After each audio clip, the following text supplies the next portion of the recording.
வணக்கம் மக்களே. 117 வருஷத்துக்கு முன்னாடி தெரசா வாழ்க்கையில இல்லைன்னா உமன்ஸ் டேன்னு ஒண்ணு இருந்திருக்காது.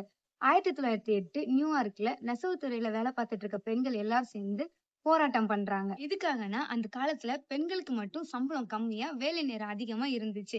அப்போ அவங்களுக்கு ஓட்டிங் ரைட்ஸ் கூட கிடையாது. அவங்க கேட்டது பொருளாதார பாதுகாப்பையும் வாழ்க்கையின் தரத்தை மட்டும்தான். சாரா லெம்ஸ் துணிச்சலா 20,000 பெண்களை ஒண்ணு திரட்டி போராட்டம் பண்ணாங்க. இத பார்த்த அமெரிக்கன் கவர்மெண்ட் பெண்களுக்கு சம உரிமை உண்டுன்னு அறிக்கை வெளியிட்டாங்க.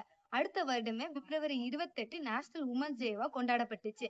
1910 கிளாரா ஜிட்கின்ங்கிற ஒரு அட்வொகேட் உலகம் முழுக்க மகளிர் தினத்தை கொண்டாடணும்னு சர்வதேச அங்கீகாரத்தை வாங்கி தந்தாங்க. அதுக்கப்புறம் 1911 மார்ச் 19 உமன்ஸ் டேவா செலிப்ரேட் பண்ணாங்க. வேர்ல்டு வார் நடக்கிறப்ப பெண்கள் எல்லாம் அமைதிதான் வேணும்னு புரட்சி பண்ணாங்க. பெண்கள் எல்லாம் ஒண்ணு சேர்ந்து குரல் கொடுக்கறத பார்த்த ஐநா சபை 1975 மார்ச் 8 இன்டர்நேஷனல் உமன்ஸ் டேவா அறிவிச்சாங்க. அந்த நாள்ல இருந்து இன்னைக்கு வரைக்கும் மார்ச் 8 உமன்ஸ் டேவா நம்ம கொண்டாடுறோம். இந்த மாதிரி இன்ஃபர்மேஷன் தெரிஞ்சுக்கணும்னா நம்ம பேஜை மறக்காம ஃபாலோ பண்ணிருங்க. Happy women's day.